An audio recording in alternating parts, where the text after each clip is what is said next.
promised that he will be on soon. So there you go. I promised. I did it.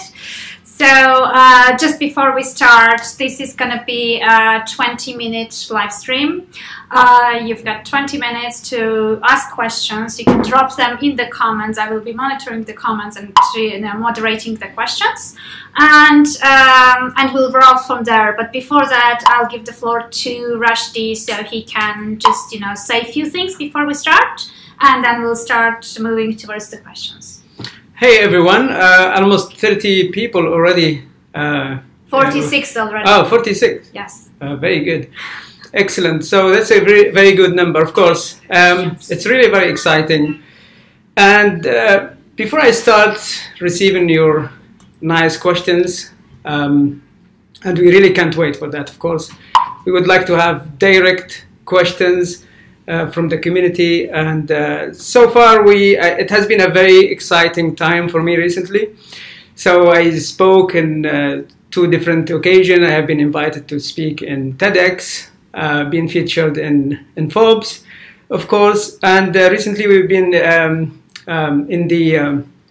we've been shortlisted in the FS Tech here in London. So yes, exciting time. Thank you very much for the follow-up feedbacks in social media and Telegram, of course.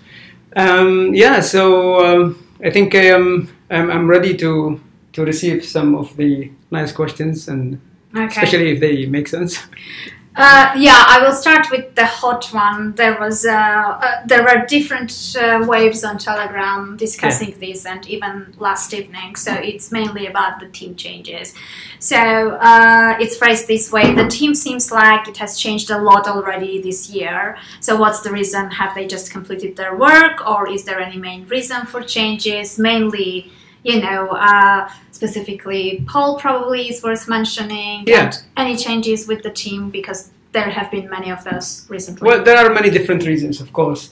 In terms of Paul, as we know, of course, this guy is very he has a lot of demands in the market. He's heavyweight, has much different opportunities in the city. And I was very happy. Of course, he helped us at the beginning, and I was very grateful to have his skills at the beginning to push for the business plan for regulators, especially for Bank of England, Lithuania, and Cayman Islands.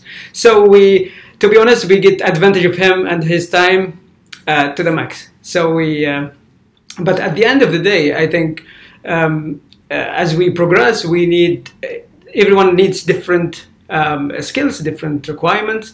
So I think for him I was very happy for him to move to a much better or challenging position. It's maybe good for him and good for the company he joined as well. But also we are hiring more or less similar skills than him, of course, and it's not going to affect Bab in any ways. It's the opposite. I keep in touch with him personally. If I need any advice, I can call him at any time. He was with us for a time as an advisor. So I'm not really worried. It doesn't matter. It doesn't mean that if he left Bab, we cannot still benefit from his skills. I can call him at any time and get more or less maybe free advice as well.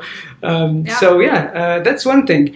In terms of the other team, of course, there is the startup. It's not static. It's not like a charity or something we will stick for 20 years with each other. No, we really have to be flexible, dynamic. We have to change. We have to pivot. Today we need someone who is doing specific things for this specific project, and they have to move on. We need someone else now to start the operations. Maybe now this person, we don't need them anymore. Maybe we need them part-time. That's one of the reasons. We have to be flexible, and we are always dynamic. And that's one of the reasons. The other reasons is some of them they may find better better opportunities somewhere else. Why not? I think it's not. We are not having a Catholic marriage here. It's not a commitment for life. And that's the beauty of doing business, especially if you are in a startup. So I'm much more positive in all of these changes. Of course, that's we cannot avoid that, of course, and that's the beauty of Thanks, yeah. So another tricky one for you. We sort of, it's nice, we anticipated the tricky questions, so it's interesting that they are coming actually. From your point of view, having cashed out your Ether, how many years in advance do you have funds? So basically it's about funding, it's about liquidity. Yeah. How do we feel about it? It's not really a tricky question. It's easy question for me because we have to be honest and transparent. I think all of us, especially you guys that are live with us now, almost 87 people, I'm sure you understand the industry, you understand the crypto world, you understand what happened to Ethereum if we didn't hedge whatever we could hedge before, and if we couldn't find the right brokers to liquidate. We are not here today. It's impossible because the price of Ethereum drops dramatically to the floor. But we were smart to do some hedging, and we hedged some of the Ethereum. So we used USD tethers. We used different mechanism. We used different brokers. I used even different brokers somewhere else in Switzerland and here and there to try to maximize our chance to liquidate as maximize as we can. But imagine if the price of Ethereum didn't go to the floor.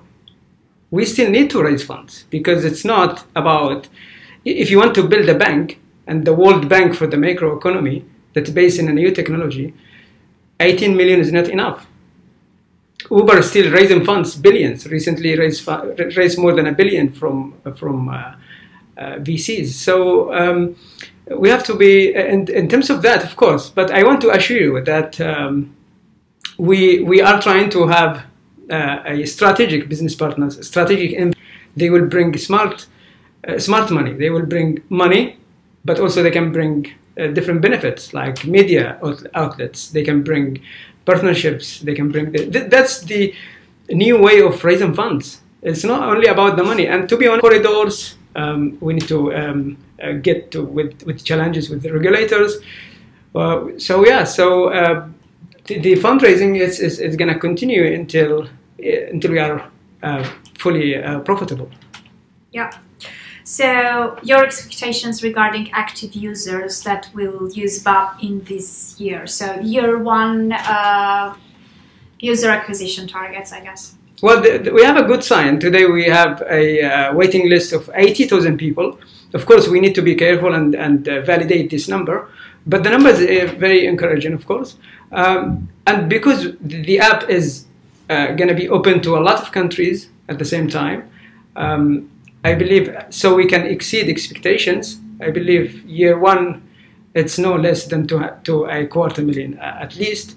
But I would like to exceed expectations. Let's see how it goes when we launch. So what's your opinion about how the app is coming along? Because we said that we're alpha testing already. So how happy you are with its functionalities and operability? Well, as you know, guys, I think if you want to build, we are trying to build something with quality.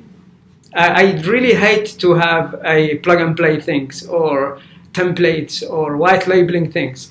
We are trying to build a very good quality system. And that's not easy to do. And of course, now we are testing, and we can see it. When we see it live, it's really, you can see the dream and the ideas coming along.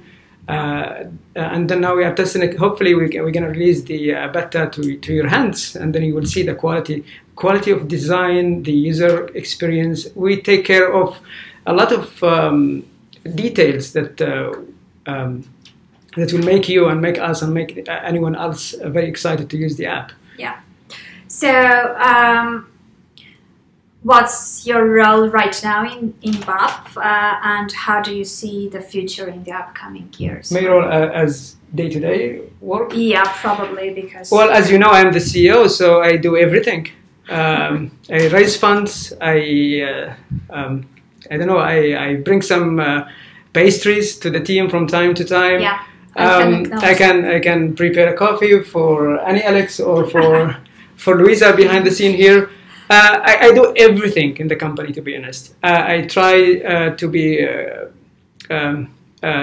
if you don't want to, being a leader is not easy, of course, but it has been proving that during the past 12 months or more, that we really get along, and everything is going well with the team, and so I do more or less everything. But the main thing now is to get the app released to your hands, of course. So, Lithuania banking license, we told that we're in the final stage of hiring. So, what's the expectations for the actual timeline for hiring, when it will be done, and when will the application be submitted? Yeah, we are at the final stages. Thanks God. We went to Lithuania many times. We met the Lithuanian central banks. We did a lot of pre-application meetings. We explained the business model, the business structure. We convinced them. This is for me the most important thing. When they're comfortable to say, yes, we can authorize you, then it's a matter of admin work now. It's just time to call recruiters and shortlist the right people. They need to, we hire a CEO locally and then an internal auditor. And we are in the final stages. But to be honest, it doesn't prevent us to go to market. So there are two different things, one short term and one long term. The short term licenses we want is to work with e-money providers in the UK, so we can go live as soon as possible. Second is Cayman Islands. If it comes, then we have access to the global audience. And when the right time comes for Lithuania, we will, of course, welcome it with open, wide doors, of course. But it's not a requirement for us to go to market. So we have, with regulators, it's a long-term game.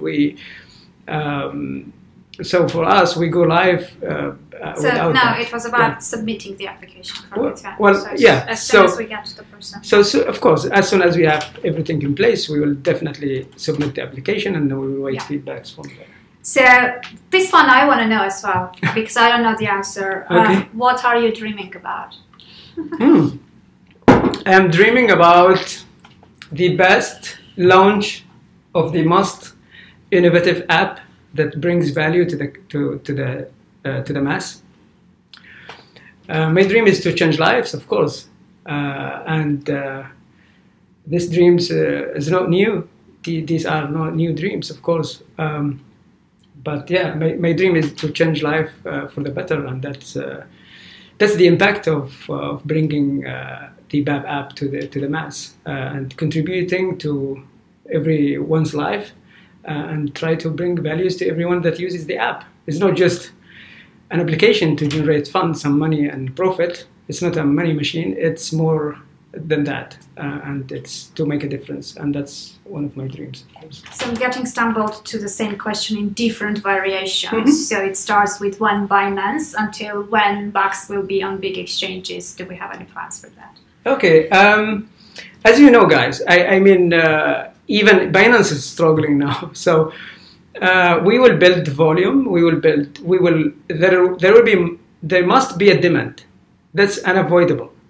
When we launch the app, BACS is a core to everything we do. Like, let's say, for example, if we use BACS to raise funds, definitely the volume will go. Definitely the demand for BACS will increase. And now, before, let's say, 8 months ago, listing even in average exchanges was like 100K, 200 or £500,000. Today they are calling us saying, even for free, bring BACS to be listed here for free. So I believe that without promising you here anything, but I'm very optimistic that as soon as we launch, we have been in touch with, I don't want to name them, but they are one of the biggest players in the market, in the crypto market, and they are happy to discuss listing BACS in their exchange whenever we are in the market. So I'm positive about that.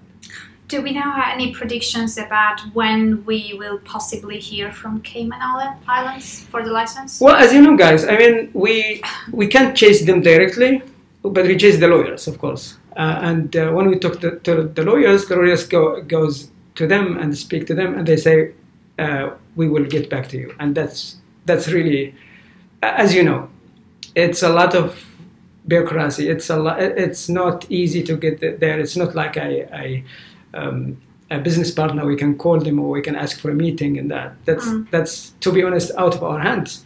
But I am optimistic again to get some feedback from them. Hopefully this month. Hopefully soon. Yeah. I told you this question will come up as soon as you put on that t-shirts. Where can I buy Baby Got Bugs t-shirts? I just received them.